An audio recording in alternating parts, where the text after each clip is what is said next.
Ang pagtanggal naman ng bumper nito kabayan, talagang hindi ka mahirapan. Toyota Cross ha, hindi ka mahirapan kasi ito clip lang to.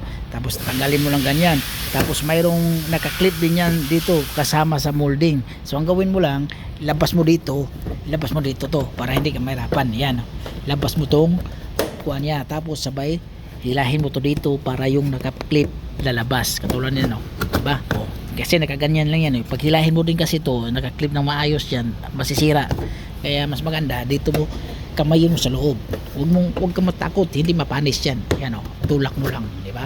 Tapos dito naman naka-clip lang yan. Tapos squatin mo lang.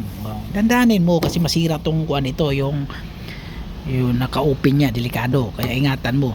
Kasi importante din yan. Ano, pakita ko sa iyo para hindi tingnan mo, di ba? Okay yan. Lalo na yung pag-udi kabayan, ingatan mo.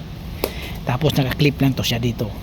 Okay, walang tornilyo. Ganun lang kasimple. Tapos ang baba, 10mm lang yan. Pinakamabilis tanggalin ang bumper ng Toyota. Walang iba.